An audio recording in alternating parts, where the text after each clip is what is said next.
교통사고 전문 채널 유네니 TV의 프로와 함께를 시작하겠습니다. 오늘도 저와 함께 진행할 김프로를 소개합니다. 반갑습니다. 김진현입니다. 지난 시간에 이어서 변호사 보수 관련된 내용으로 한번 계속 이어보겠습니다.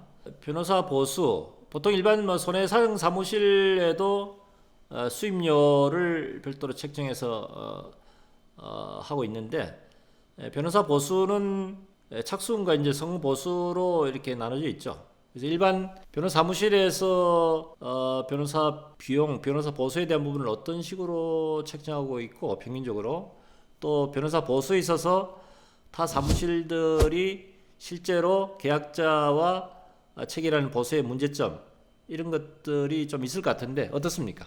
예, 문제점이 그게 분쟁이 상당히 많습니다. 왜 많냐면은 그 과거에는 이 피해자가 이제 이 정보화 시대가 안 됐을 때는 네네.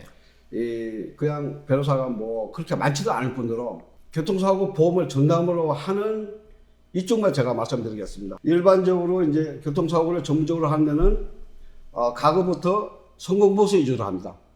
대부분. 근데 이제 일부는 이제 착수금을 받아요. 그러니까 착수금도 다양합니다. 이제 서울 기준으로 했을 때 평균 이제 220에서부터 550까지는 일반적으로 착수금을 받고요. 네. 또 일부는 전혀 안 받는 데도 있습니다. 그러니까 그거는 이제 변호사마다 틀리고 이제 성공보수 이제 계약 조건마다 다르긴 한데, 보통 자동차 사고일 경우에는 이제 두 가지 예를 들어 보겠습니다.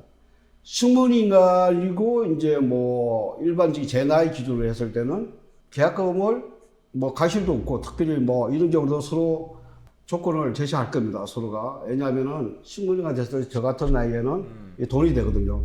예. 만약에 제가 이제 10억에 대한 전문가가 변호사 사무실에서 전문가가 판단해서 이 사람이 예상했던 거 과실 소득 연령을 따져보니까 한 10억 나오겠다. 그러면은 성공보수 조건에서 10%만 받아도 되겠죠. 그렇지만 제가 만약에 목 디스크, 허리 디스크로 해가지고 한시장에 2년 이거 변호사 사무실 소송할까요? 하지 않을 겁니다. 이런 경우는 끝까지 맡겨주세요. 소송해 주세요. 감정상해가지고 그래. 맡겨주세요. 그러면은 10% 가지고 안 되죠.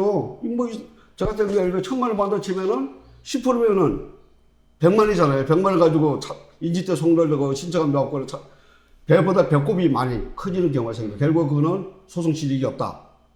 그래서 일반적으로 이제 만약에 저 같은 경우 소송을 해달라 디스크로 그러면은 수임료는 뭐 한 30% 받아야 맞을 것 같습니다. 저는 이제 일반적으로 변호사 수임료는 개호 사건은 이제 그 변호사마다 다르겠지만은 종결을 이제 뭐 대법원까지 정리해주는 조건으로 어쨌든 간에 정리를 해야만이 마감이 되고 또 수임료를 받을 수 있는 거니까. 그래서 개호권을 요하는 거는 보호세 포함해서 한 11%가 맞는 것 같고, 그 다음에 이제 방금 제가 이때 저를 비교했을 때 제가 목 디스크, 허리 디스크가 있는데 이게 뭐 1,000만 원짜리인데 소송을 해달라 끝까지 제가 나중에 언금 뭐 손해봐도 좋다. 이런 경우는 말리겠지만은, 하면 안 되겠다고 이제 말리겠지만은, 이런 경우는 손해사기를 맡기는 게 맞고요. 본인이 해결 못하면. 그 다음에 정 변호사 사무실 맡기고 싶으면은, 통상적으로 20% 정도는 기본적으로 그 이상이 돼야 되지 않나. 변호사 사무실 하지도 않겠지만은, 1,000만 원 받으면 2,000만 원이면 뭐 200인데 200 받고 변호사 사무실에서 전문적으로 하는 데서 하겠습니까? 그래서 그런 문제점이 있습니다. 그리고 보통 이제 변호사 사무실에 사건을 위임할 때 일반적인 요율과 좀 다르게 조건부 형식으로 계약하는 사례들도 종종 있지 않습니까? 네. 주로 어떤 사례들 경우에 조건부 계약을 의뢰인이 요청하든 또는 사건 의뢰받는 변호사 사무실에서 제시를 하든 조건부 계약을 하는 사례들이 있을 수 있는데 주로 어떤 사례들이 좀 그렇나요? 예, 그 조건부 네. 그 부분이 상당히 또 많아요. 네. 어제도 어떤 분이 전화 왔던데 대전에서 S사에서 뭐 이 1,700만 원 주겠다고 하면서 그 이상 받아 줄 수 있나요? 그러면서 조건부로 좀 맡기고 싶은데 안 될까요? 이렇게 왔어요. 그래서 어린이 요청하는 경우가 좀 많아요. 네. 예, 법률사무소에서는 이제 상담하면서 물어보겠죠. 혹시 법에서 제시한 금액이 얼마든가요? 네. 이렇게 물어볼 수 있는데 저희 입장에서 이제 두 가지 답변할 수 있죠. 어린이 성향에 맞춰서 이제 어떤 걸 원하신가요? 그러면은 보험회사에서 이제 제 입장은 제가 한다면은 어차피 지금 보험회사 1,700만 원을 준다고 제시해서 우리 선생님이 합의를 하든 좀 뭐 억울하시면 뭐 좀 더 달라고 하든 아니면 그 이외의 방법은 뭐 법적인 이제 소송밖에 없으니까 그 앞뒤 계산해서 소송실 이렇게 판단해서 하셔야 된다고 이렇게 하니까 무준하고 뭐 저는 좀 감정이 좀 남아 있는 것 같아요. 그래서 무조건 소송해달라 이렇게 하신 분 계신데 이제 그런 분 같은 경우는 조건부를 했을 때는 그 비율을 뭐 일반적으로 6대4 정도 피해자가 60%뭐 초과된 부분만 이제 말씀하시는 거예요. 그 환자가 당장 뭐 1,700원 보험세 제시한 금액이니까 그 금액은 더 이상은 뭐 보험세 못 준다고 하니까 뭐 소송하십시오 이렇게 나왔나 봐요. 그러니까 그 부분은 조건부의 비율에 초과되는 부분에 대해서 보험세 제시하는 금액에 초과된 부분에 대해서 조건부 제시가 필요하다 저는 볼 수 있습니다. 그래 변호사 보수에 대한 약정은 사실 뚜렷한 어떤 뭐 기본적인 평균적인 보수에 대한 기준은 있겠지만 사실 사안별로 사건의 성격별로 조금 당사자의 조율이 필요할 수 있는 그런 좀 민감한 내용 같습니다. 결국은 사안에 따라서 변호사 보수를 정하는 것도 중요하지만은 사실은 내 사건을 정말 믿고 맡길 수 있는 전문 변호사에 대한 선택 이것이 무엇보다 중요한 것이라고 생각이 들거든요. 그럼 교통사고를 취급하는 전문 변호사분들을 선택하는 데 있어서 의뢰인들 입장에서 어떤 점들 좀 중시를 해야 될까요? 네, 의뢰인들 입장에서는 네.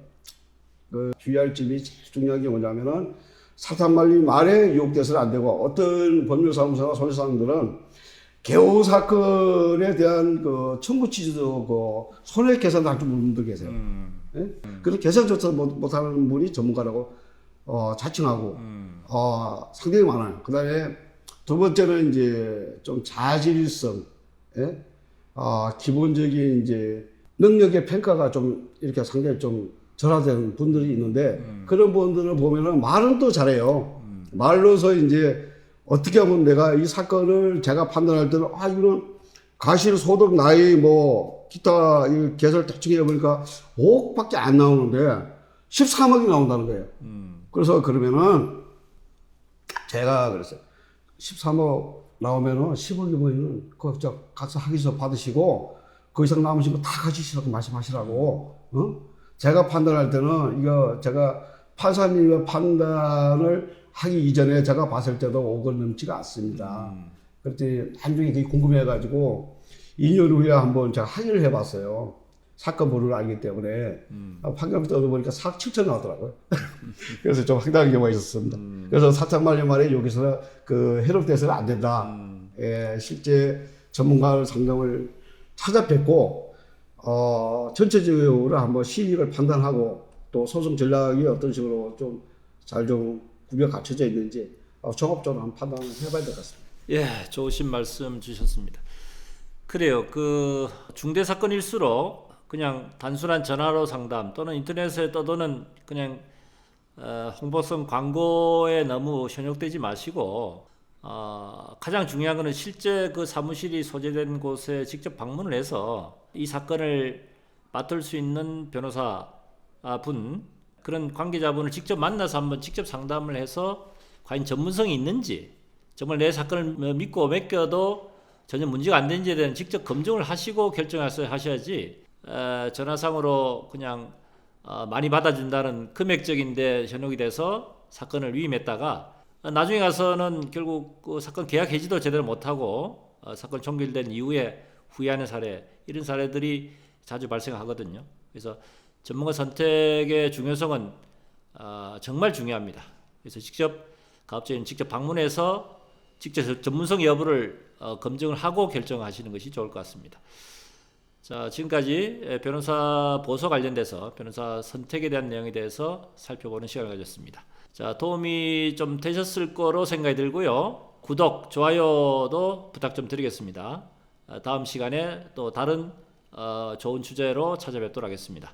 지금까지 진행했던 저는 양태훈이고 저와 함께 진행한 김프로였습니다. 자, 다음 시간에 다시 뵙도록 하겠습니다. 안녕히 계십시오.